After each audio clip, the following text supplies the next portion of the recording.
ह्या जीवात्म्याचा अपराध म्हणजे बंधन, मनाचा अपराध म्हणजे विकार, बुद्धीचा अपराध म्हणजे वासना. ही वासना का उत्पन्न होते? भगवत प्राप्तीची वासना आणि विषयाची वासना, नाम संसार.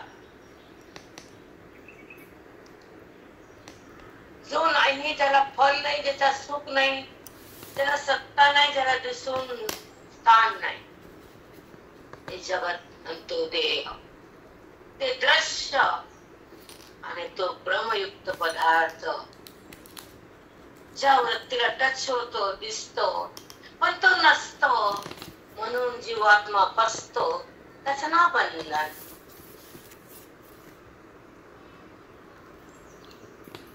नाही त्या पदार्थाला आई म्हणणारी माया आणि आहे त्या परमात्म्याला जाणणार अंतःकरण, दोन टोक आहेत.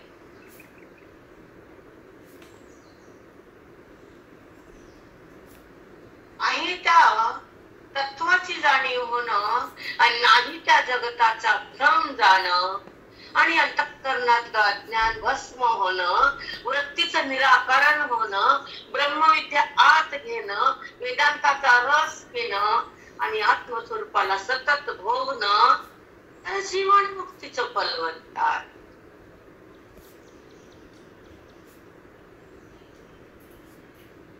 मनुष्य देह जीवन मुक्तीसाठी न संतती न संपत्ती, न वासना न वृत्ती, न विकार न देहभाव, न जगत भाव न नाते, कुछ नहीं, सब कुछ झूठ है.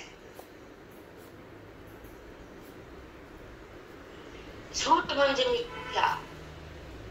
मिथ्या म्हणजे पदार्थ दिसून नाही आणि परमात्म्या वाचून काही नाही, हा वेदाचा सिद्धांत गठीत करणारी जी ब्रह्मविद्या माऊलीच्या अविद्याद्वारे अंतःकरणामध्ये प्रवाहित होती आणि मनाची जागृती होती आणि अविद्या मरून जाती, ती खरी आत्मस्थिती, ही श्रवण भक्ती, ही साधकाची संपत्ती, ही मनाची उन्नती, परमात्म्याची प्रतीती आणि आनंदाची स्थिती.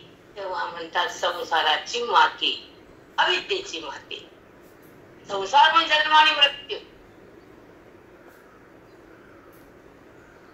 ही साखळी बंद करणं, अंतःकरणामध्ये बुद्धीनं स्थगित होणं, ब्रह्मविद्येला घेऊन वृत्तीनं आत जाणं आणि भगवंताचं भान घेणं, देहाचं भान जाणं, जडातून मन बाहेर येणं, स्वरूप स्थिती भोगत राहणं, इंद्रियाचा बाध होणं, विषयाचा परित्याग करणं, साधूचा सत्संग होणं, ब्रह्मविद्येमध्ये जीवन जगणं आणि आत्मारामाला स्पर्श करणं, महाव्याप्त्याचं ध्यान घेणं, जगताची घाण जाणं आणि प्रभू श्रीरामाची ओळख होणं, याला म्हणतात जीवन जगणं.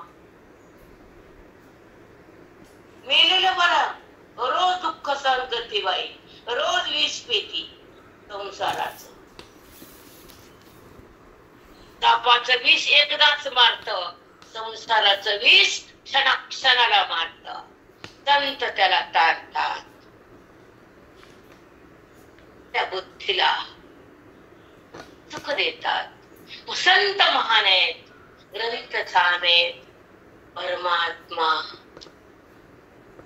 त्याची तुम्हाला जाण नाही, देहाची जाण आहे. एवढं तुमचं मन घाण आहे, पण कुणी सांगा, कुणाला कुणी सांगा? संसाराच्या खाणीत पडलेले किडे, त्यांना काय भगवंताची ओळख आहे? त्याला काय ग्रंथाची जाणीव आहे? त्याला काय गीतेची काय ओळख आहे? गीतेची नाही. ज्यानं मन गीतेला दिलं त्याच्या हातात ब्रह्मज्ञान आलं. ज्यानं वृत्ती ईश्वराला दिली त्याला साधूची संपत्ती आली. ज्याचं अंतःकरण वेदाकडे गेलं त्याला रोज दिवाळी झाली. ज्याचं मन श्रवणात आलं ते अंतःकरण पांडुरंग पांडुरंग झालं. पण श्रवणात कुणी येत नाही, श्रवण कुणाला कळत नाही, कीर्तनला झेपत नाही, अनुवाद जमत नाही, देह टाकता येत नाही, अविद्या तिथून जात नाही, मन शांत होत नाही, ब्रह्मविद्या थांबत नाही, त्यांचा देहभाव संपत नाही आणि त्यांचं जीवन सफल होत नाही. म्हणून का पुण्य ऐकायचं, अनुभवायचं नाही. अधिकार त्रुटी म्हणतात. उत्तम श्रवण भक्ती नाही, कनिष्ठ मध्यम उत्तम 3 अवस्था आहे श्रवणाच्या भक्तीच्या. उत्तम मध्यम कनिष्ठ.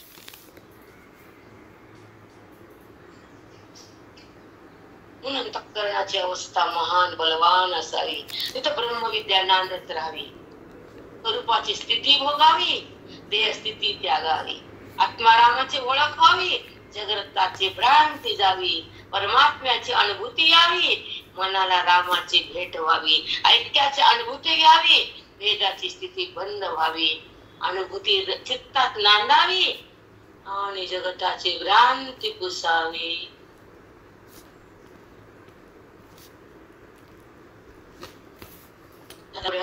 तुमच्यासाठी हे चिंतन माझ्या साधकासाठी, हा काळ उद्धारासाठी, योगी भगवंताच्या प्राप्तीसाठी, हे ज्ञान भगवंताच्या भेटीसाठी, हा अनुवाद ईश्वरमय होण्यासाठी, हे चिंतन चिन्मयतेसाठी, हे श्रवण भगवंताचा आनंद बघण्यासाठी, वृत्तीला मी कोण करण्यासाठी. जीवात्मा मोहात फसतो, विषयात घुसतो, वासनेला वाढवतो आणि मायेचं डांबर बुद्धीला लावून घेत.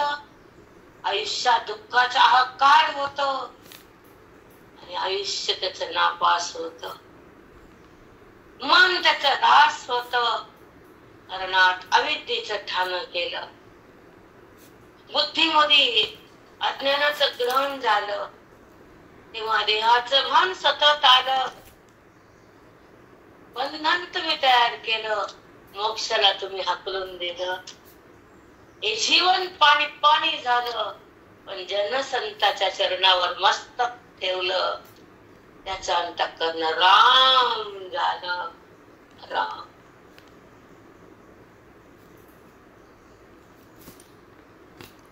वरती वार करी संताच्या,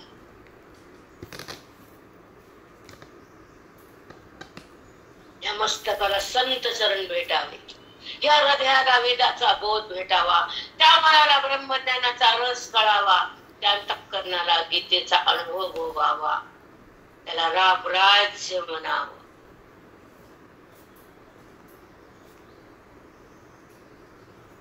राम राज्य भौतिक पदार्थाचा ओढा काय भेटत तिथं.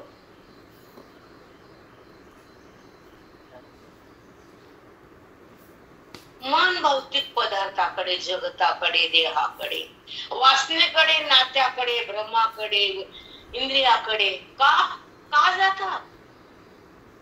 का जात मन इंद्रियाकडे, का देहाला माझं म्हणतं मन, का प्रभूला ओळखत नाही मन, का ओवीत थांबत नाही मन, का ब्रह्मज्ञान चाखत नाही मन.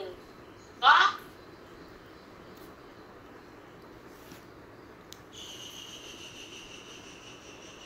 माहित नाही. उत्तर नाही तुमच्याकडे, आमच्याकडे आहे. कारण ज्या जीवनामध्ये फक्त संसार भोगला, ज्या वृत्तीने जगताला पाहिलं, ज्या अंतःकरणानं अभिमान ठेवला आणि ज्या इंद्रियामध्ये विकार थांबला, त्याला भगवंत कसला नाही. नाही त्याला भगवंत प्राप्ती, नाही त्याला जीवन मुक्ती. त्याच्या आयुष्याची माती माती माती. पण ज्यानं श्रवण केलं, जो वेदाकडे आला, जो साधूचा दास झाला, जो भगवंतानं पास केलं, त्याला साधूच व्हावं, वेदाकडे जावं, ओवी मदध्यात घ्यावी, श्लोकाला प्राण द्यावा, गीतेला इथं ठेवावं, संताला मनात घ्यावं, त्यांच्या चरणाला वजावं, त्यांची सेवा करावी, त्याला प्राण अर्पण करावा. संताला, संसारिकाला नाही. त्याला फेकून बाजूला टाकावं, चुरगळा करावं, वृत्तीतून त्याला बाहेर फेकावं. अविद्याजन्य पदार्थाला अंतःकरणात का घ्या. जे मन अंतःकरण द्रष्टाला आत घेत आणि जे मन द्रष्टाला फेकत, तू मन आहे दोन मन. एक मन द्रष्टाकडे जात आणि एक मन द्रष्टा होत.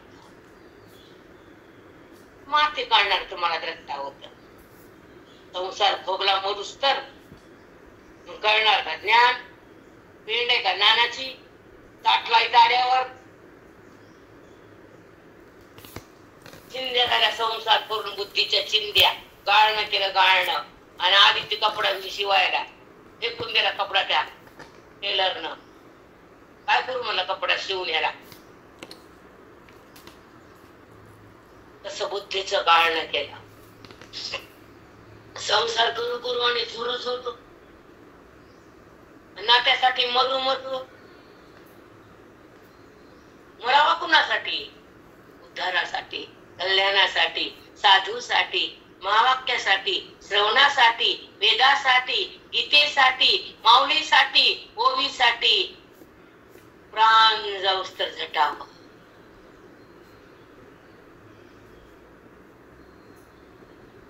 तिथं कल्याण आहे, तिथं सुख आहे, तिथं आत्मरूप आहे. तो ज्ञानाचा दीप आहे. त्या दिव्यामध्ये भगवंत सापडतो. त्या प्रकाशात आत्माराम प्राप्त होतो. त्या ज्ञानानं आपल्याला अनुभव येतो आणि अज्ञानानं दुःखाचा प्रसंग भोगावा लागतो. म्हणून चिंतनाची आवश्यकता आहे, श्रवणाची गरज आहे, वेदाचा अभ्यास आहे. तो जगात वास आहे, तो भगवंताचा खास आहे. सगळे जगना पास आहे, कारण ते संसाराचा दास आहे. आमचं मन उदास आहे, वेदाचा अभ्यास आहे. ते हृदय जीवन मुक्तीमध्ये पास आहे, ते ईश्वराच्या आसपास आहे. ते मन भगवंताच्या जवळ असतं, जे वैराग्यानं विवेकानं सजलेलं असतं, ओवीनं भिजलेलं असतं, श्लोकामध्ये प्रवाहित असतं, चिंतनामध्ये सदा असतं. ते पांडुरंगाच्या आत असतं. ते मन खास असतं, देहावर उदास असतं.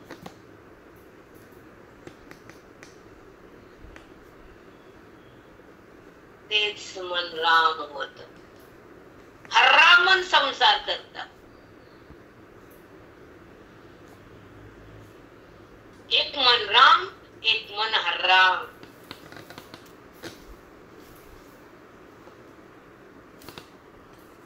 साधूची शिकवण नाही. ज्या मनाला वेदाचा अभ्यास नाही, जे मन उदास नाही, जे मन ओवीत नाही, जे मन ज्ञानात नाही, जे मन रामात नाही, ते मन कामाचं नाही, बिनकामी.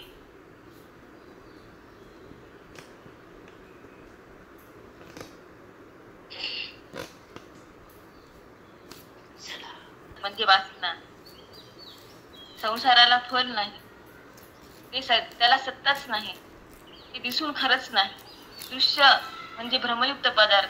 त्या पदार्थांनी बुद्धीला स्पर्श होतो, पण तो पदार्थ नसतोच. म्हणून तो जीवात्मा फसतो.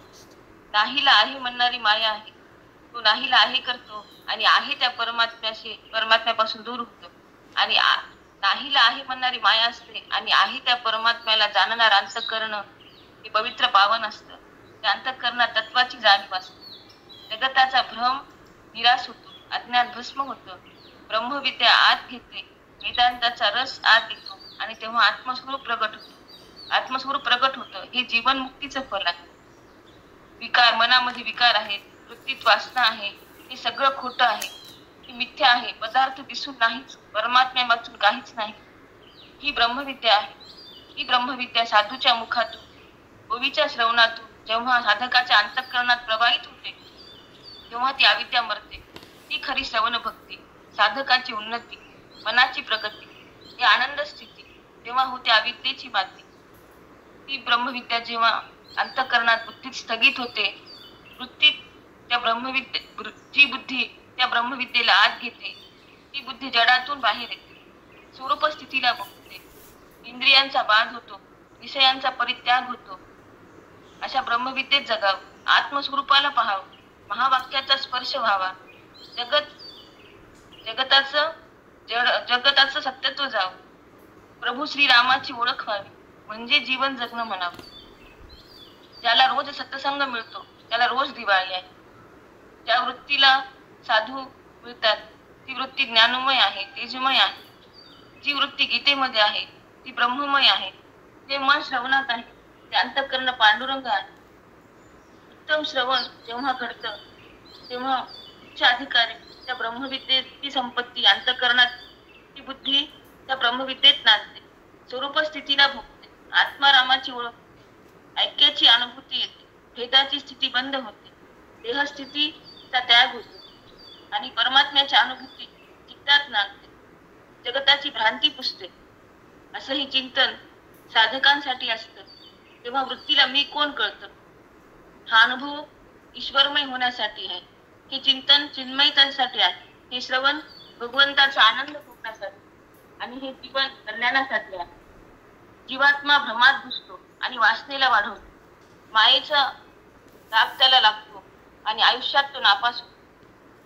मनात बुद्धी अज्ञान ग्रहण करते, देहाचं भान सतत होतं तेव्हा बंधन माथ्यावर येतं. तो मोक्षाला हाकलतो तेव्हा जीवन पाणी पाणी होतं.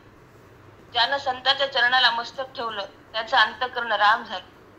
वेदाचा बोध भेटावा, ब्रह्मरस आत साठावा, गीतेचा अनुभव भोगावा, त्याला रामराज्य म्हणावं. भौतिक पदार्थाचा ओढा जेव्हा वाढतो तेव्हा मन वासनेकडे धावतं, इंद्रियांकडे जातं. मग जेव्हा पण तेच मन बोधामुळे, साधूच्या बोधानं तेच मन ओवीमध्ये थांबतं आणि ब्रह्मज्ञान जागतं तेव्हा त्याचं जीवन सार्थकी लागतं. कारण जीवनात जगत पहिला संसार भोगला, वृत्तीत विकार आहे, अंतःकरणात वासना वाढली, त्याला जीवन मुक्ती नाही कळाली, त्याच्या आयुष्याची माती झाली. जो वेदाकडे आहे, जो साधूकडे आहे, जो साधूचा दास झाला, भगवंतानं पास केलं त्यानं साधूची सेवा, साधूला प्राण अर्पण करावा. अविद्याजन्य पदार्थाला मलिनयुक्त अंतःकरण आत घेतं आणि एक मन द्रष्टा होतं आणि एक मन दृश्याकडे जातं. जगावं स्वतःच्या कल्याणासाठी, श्रवण करावं वेद माऊली श्रवणासाठी, जगावं वेदासाठी, जगावं माऊलीसाठी, जगावं वेदासाठी, जगावं गीतेसाठी आणि साधूसाठी. इथंच खरं सुख आहे. ते आपलं आत्मरूप आहे. तो ज्ञानाचा दीप आहे. तिथं भगवंत सापडतोच, आत्माराम प्राप्त होतो आणि आपलाच आपल्याला अनुभव येतो. तो श्रवणात खरा पास होतो, भगवंताचा तो खास होतो. जगतात नापास होतो तो संसाराचा दास असतो. पण जो मनावर उदास असतो तो साधक खास असतो, तो वेदाचा अभ्यासक असतो, त्याला जीवन मुक्ती प्राप्त होते. तो ईश्वराच्या आसपास असतो. ते मन विवेकानं नटलं, वैराग्याने सजलं, ओवीनं भिजलं, ते चिंतनात सदा राहिलं, ते श्रवणात आलं, ते मन खास झालं. जे मन देहावर उदास झालं ते पांडुरंग झालं. हराम मन संसारात असतं आणि राम मन हे पांडुरंग होतं. जे मन ज्या मनाला साधूची शिकवण नाही ते मन बिनकामी आहे आणि जे मन ज्ञानात आहे तेच खास आहे. सांगतात तत्वेत्तम राजस्तम तमोगुणितम. असं का भाग केले? असं तपासतात. शुद्ध सात्विक अंतःकरणातून, शुद्ध पुण्यातून, शुद्ध कर्मातून मिळालेले धन जर ते दान केलं तर तुला माझी प्राप्ती. बरे लोकांना कळत नाही की ज्या दानानं मला भगवंताकडे जाता येतं. जे दान माझ्या अंतःकरणातल्या पापाला भस्म करतं, जे दान माझ्या अज्ञानाला बंद करण्यासाठी कामी येतं, सात्विक तप. क्षेत्राच्या ठिकाणी आलंच नाही झालं कशी. पवित्र देश, पवित्र काळ, पवित्र दान, पवित्र साधू संत, त्या ठिकाणी जर दान दिलं असतो असं ना, तर ते सात्विक दान आहे, सात्विक. आणि त्या सात्विक दानानं अंतःकरणाची अवस्था बदलण्यासाठी कामी येतं. आणि ते अंतःकरण माझ्याकडे सहज जातं, की दानाचं तप तयार होतं. राजस दान तांबे 2000 लोक बोलले, 4000चा मंडप टाकला आणि 1 कोटी लुटले.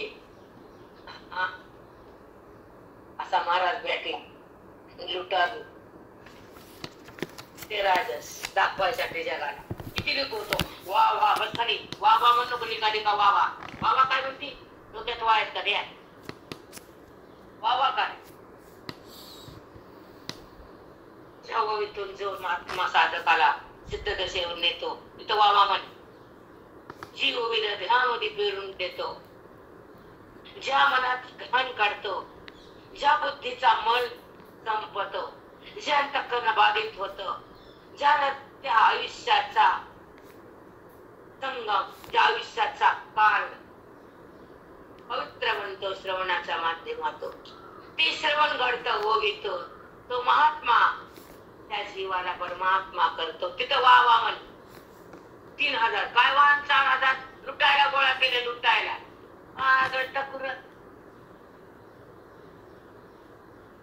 जिथं अंतःकरणच उरत नाही,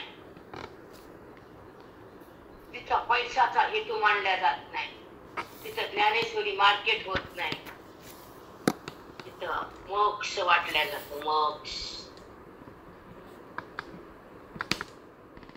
खरंच आहे बावली. गोळा करून पैसे कमवायचं, तिथं मोक्ष आहे का? नाही. अवडंबर राजस तमोगुणिता कळलं मला, पण तुम्हाला सांगायचं तुम्हाला की देवानं सांगितलंय असं कलियुगात होणारच आहे. एक दांभिकपणा दाखवायचं, वा वा वा वा वा, आणि लिका लिका लिका लिका वा रे पठ्या. जिथं फक्त मोक्षाला प्रगट करायची स्थिती असते, जिथं अंतःकरणाचा वाद होतो, जिथं मन राम होत, जिथं इंद्रिया स्थगित होतात, जिथं वृत्ती ठप्प होती, जिथं वैराग्याचा दिवा लागतो, जिथे विवेकाची उत्पत्ती होती, त्याला म्हणतात आत्मस्थिती हृदयाची. हे ज्या श्रवणात उत्पन्न होत तिथं वा वा वा कोणी करत नाही. जिथं काही नाही तिथं वा वा वा वा वा रे वा तुझी. तिथला हेतू पैसा,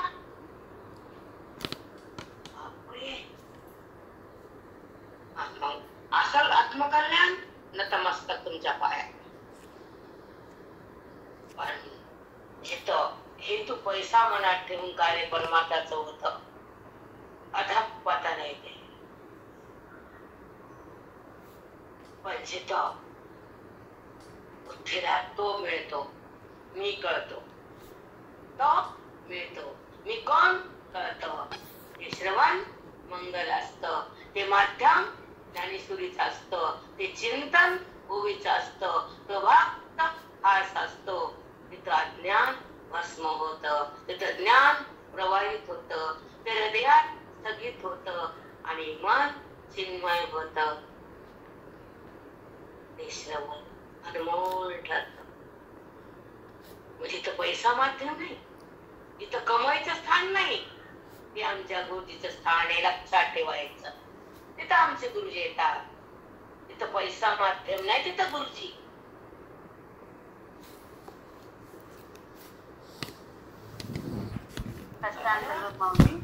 मार्केट करू नका, परमार्थाचा आदर्श ठेवा. त्याच्या बुद्धीवर डिपेंड आहे, आम्हाला त्याच्या काही देणे घेणे नाही. तर युगाचं माध्यम आहे, जिकडे तिकडे त्याचं उदाहरण आहे, त्यांचं पैसा माध्यम आहे, त्याला भगवंत बघणारच आहे, हिशोब होणारच आहे. तिथं आम्हाला चिंता नाही, चिंता पांडुरंगाला, चिंतन आम्हाला. काय करतो हिशोब असतो. पूर्ण असतो माऊली, पूर्ण हिशोब असतो. हे सांगितल्याशिवाय मन थांबत नाही. कारण हे स्थान गुरुजींचं आहे. सध्या माझ्या गुरुजींच्या प्रवचनाचा अभ्यास चालू आहे. आणि जे धर्मानुसार आचार असेल, वागणूक असेल, विवेक असेल, श्रवणाची संपत्ती असेल, साधूचा संघ असेल, वेदाचा अंग असेल, ओवीचं चिंतन असेल, त्या अंतःकरणाचा आचार पवित्र आहे. तिथं वेदाची उतार पेठ, ज्या पेठेमध्ये 100 गावचा माल येतो, त्याला आडत नाव येतं, तिथे लिलाव होतो, तो माल घरी जातो, ज्याचा अधिकार तसा तो माल घेता येतो, त्याला उतार पेठ म्हणल्या जातो. पेठेमध्ये 100 गावचा माल येतो, त्या वेदाच्या पेठेमध्ये सगळ्या शास्त्राचा माल आहे. 6 शास्त्र, 4 वेद, 18 पुराण, याचा माल येतो त्या वेदाच्या उतार पेठ.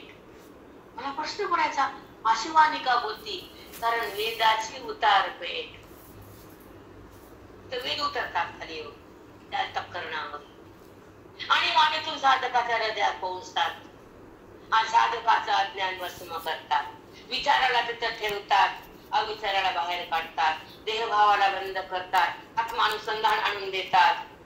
विचाराचे वेदपेठ.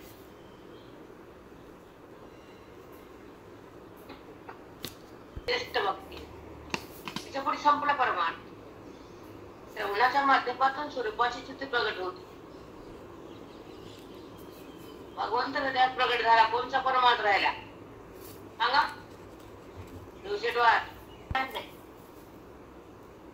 नाही बेटा, बिलकुल नाही.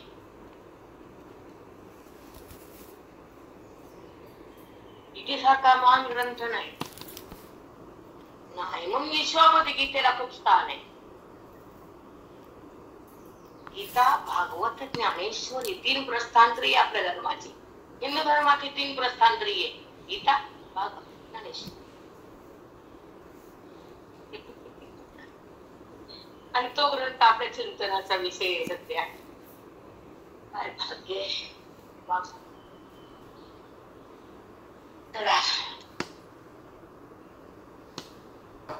आचारांची मूळ पीठ.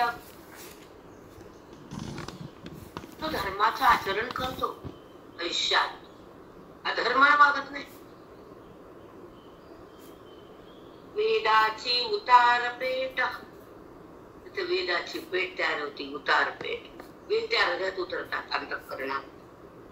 तैसे द्विजरत्न चोखट पावणिया.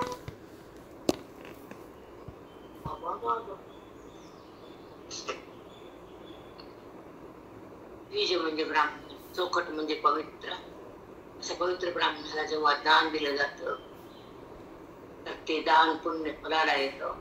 पवित्र ब्राह्मणाला दान देऊन पावन होत नाही. आणि तसे लोक आता उरले बी नाही. मी बामणासमोर जाऊन बोलते, आणि बामणाचा संबंध मला नाही येते, चालते उद्या बामणाकडेच.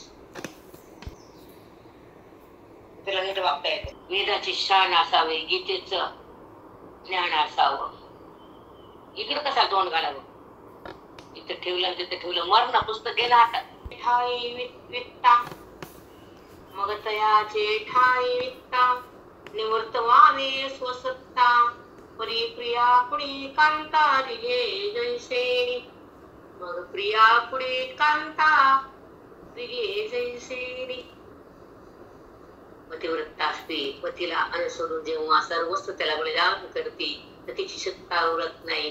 तसं जेव्हा श्रवण करताना बुद्धी भगवंताकडे जाते तर तिची सत्ता देहाकडे उरत नाही. ती बुद्धी फक्त भगवंताला स्मरती, भगवंताला पाहती, भगवंत होती, ती देहाकडे राहत नाही. पतिव्रता असते, स्वतःच्या देहाला माझं म्हणत नाही, ती अर्पण करते पतीला.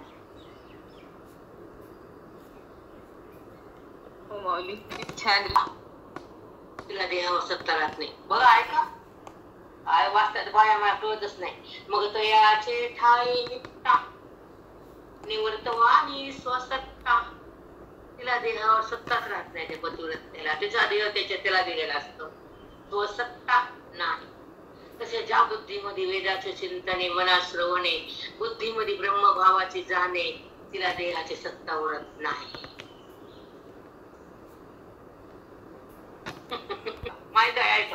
नीट ऐका. नुसती हातात गीता घेऊन जमत नाही. तर तुमचा स्वभाव बदलत नाही, तुमची वागणूक तीच राहते, तर तुम्हाला गीता काही परिवर्तन नाही तुमच्याकडून. शून्य परिवर्तन आहे. तर गीतेला हात लावू नकोस. तत्वगुण यावं, शांत राहा. ह्या वेळेला ताटात टाकलेलं गपचूप खावं, नीट झोपावं.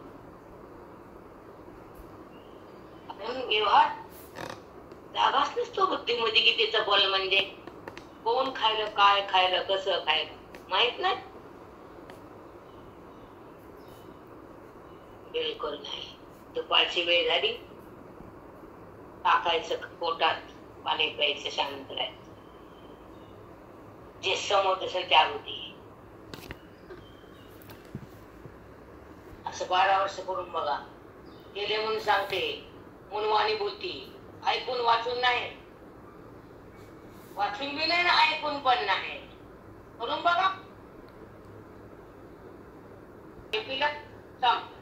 बावीस सुट्टा प्रिय प्रिया कुडी कांता विगे जैसे.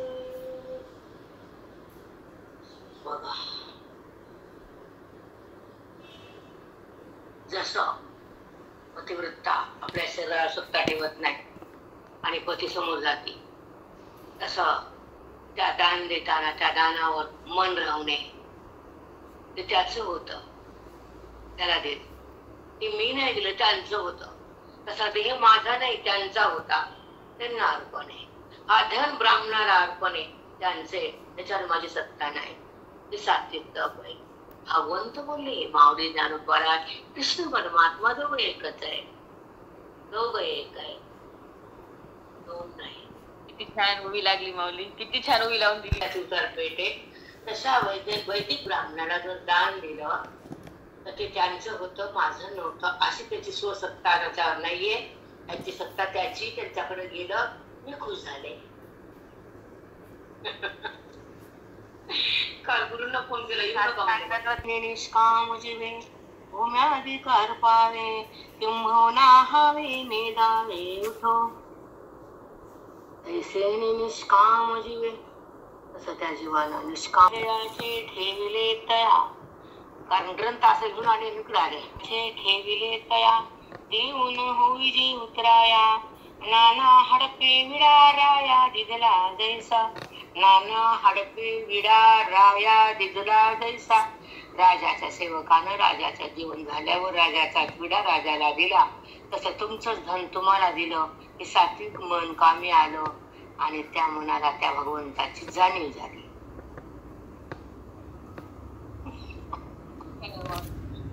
राजाचा आहे, सेवकाने दिला, पण राजाचाच विडा आहे. तसं ते ध्यान तुमचंच आहे, तुम्हाला दिलं, मी सेवक आहे म्हटला. हा पुढचा भाग झाला. आता महाकाजयाचे ठेविले तया देऊन होई जे उतराया.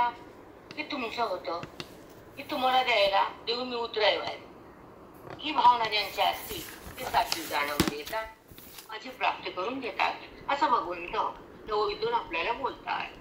चला पुढे. ऐसेनी निष्काम जीवे भूम्याधिकार पावे, किंबहुना हवे नेदावे उठो. त्याप्रमाणे कशाची निष्काम जीवे, कुठली इच्छा, कुठली वासना, कुठली हाव न त्या पदार्थात ठेवून तो पदार्थ, ते पैसा, ते भूमी दान द्यावी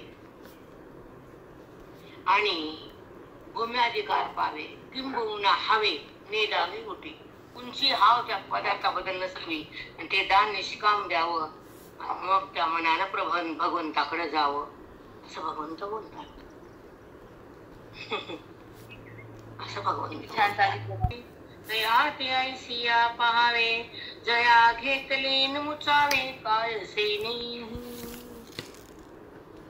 जया घेतले मुचावे काही सेनी नेने.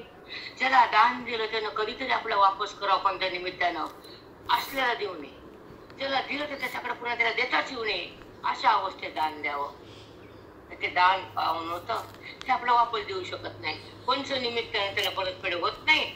अशा ब्राह्मणाला, अशा नात्याला, अशा आवश्यक जीवाला, काल तुम्हाला मी सांगितलं की हयात ऐसिया पहावे जया घेतली नुचावी काय सेनी. असं दान द्यावं की त्यांच्याकडे पुन्हा परतफेड होणार नाही. साध घातली आकाशा नेदी प्रति शब्द जायसा का पाहिला आरसा एरी कडे. आरशाच्या पाठीमाग जर बघितलं प्रतिबिंब दिसत नाही. आरशाच्या पाठीमागचा भाग बघितला तर त्याच्यात तोंड दिसत नाही. तसं दान दिल्यावर पुन्हा परत यायची वासना उठत नाही. तशानं दान द्यावं तर ते दान मला मिळतं, भगवंताला प्राप्त होतं. हा सुंदर रूप केले. नातरी उदकाची भूमिके आपळलेनी कंदुके उधळवणी कवतके न येई जे हाता.